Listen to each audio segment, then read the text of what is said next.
Fire and Ice is a 1983 American adult animated epic dark fantasy adventure film, directed by Ralph Bakshi. The film was a collaboration between Bakshi and Frank Frazetta. The animated feature, based on characters co-created by the filmmaker and the illustrator, was made using the process of rotoscoping. The screenplay was written by Gary Conway and Roy Thomas, both of whom had written Conan stories for Marvel Comics. The background painter was James Gurney, the author and artist of the Dinotopia illustrator novels. Iconic American painter Thomas Kincaid also worked on the backgrounds of various scenes. Peter Chung, the creator of Eon Flux, was a layout artist.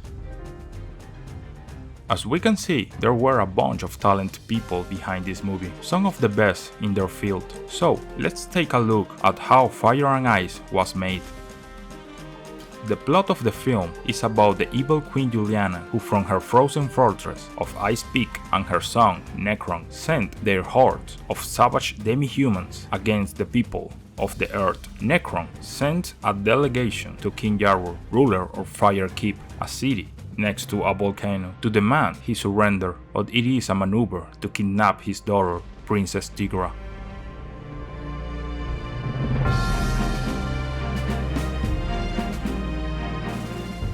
Later, Tigra managed to escape and meets Lar, a young warrior and sole survivor of his village. Together, they decide to return to Fire Keep, but are ambushed and Tigra is taken to Ice Peak. Lar finds an ally in the mysterious and deadly Dark Wolf, a brutal warrior who hides his face in a mask of fur. The two of them are given the task of rescuing the princess.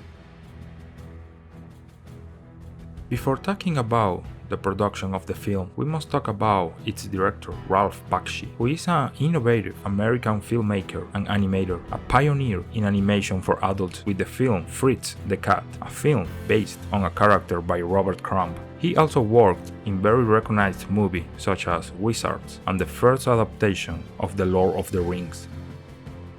By the early 80s, fantasy movies were at their peak, with movies like Conan the Barbarian and Beastmaster, so Bakshi, after producing and directing American Pop, intended to work with his old friend and magnificent artist of fantasy and science fiction, Frank Frazetta. The director found how to receive $1.2 million in funding for Fire and Ice from the same investors of American Pop and 20th Century Fox to distribute the film, because Fire and Ice was the most action-oriented story Bakshi had directed up until that point. Rotoscoping was used, and the realism of the animation and design replicate Frazetta's artwork. The rotoscope is a machine that allows animators to design images for animated film. It consists of replacing the frames of a real filming with traced drawings on each frame. In this way, the naturalness and sequentiality of movements, expressions, lights, shadows, and proportion typical of original filming that is derived from the base for animation are transmitted to the drawing. Bakshi and Frazetta were heavily involved in the production of the live-action sequences, from casting sessions to the final shoot. The film's crew include background artist James Gurney and Thomas Kincaid, layout artist Peter Chung. Actually, Chung strongly admired Bakshi and Frazetta's work and animated his sequences on the film while at the same time he was working for the Walt Disney Company. Fire and Ice was released on August 26, 1983. The critics praised the technical work, but despised the story. The film grossed much less than its initial budget, although it would seem that this project was an absolute failure. Over time, this film has become a cult work.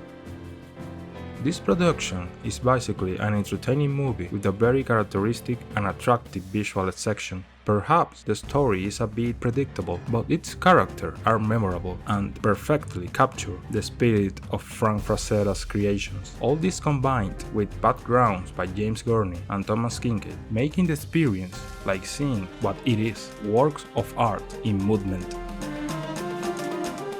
After the premiere, Frank Frazetta continued with his fantasy and science fiction illustrations outside the world of cinema, receiving countless awards and recognition for his artistic work until his death in 2010.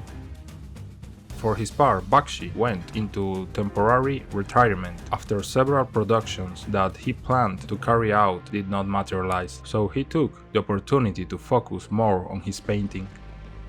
In the late 80s, he began working on the production of the animated series Mighty Mouse with future Ren and Stimpy creator John Falusi. The show seemed promising for its script and animation, but after complaints from Association of Parents for a controversial episode, the series was cancelled. At the beginning of the 90s, he returned to cinema, directing the movie Cool World, a production that combines animation with real action, starring a very young Brad Pitt and Kim Basinger.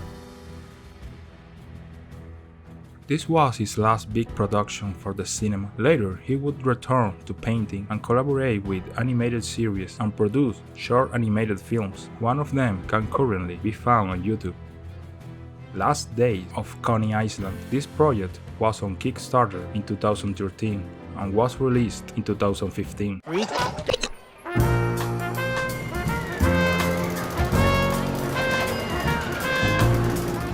that dancer is. Look at her. Disgusting she is. How she has no shame. How she's dancing up there. He currently dedicates himself mainly to his paintings that he sells on eBay. But if his paintings don't fit your budget, you can always go back to that piece of art he made with his friend Frank and enjoy a trip to a fantasy world full of danger and beauty in equal parts between fire and ice.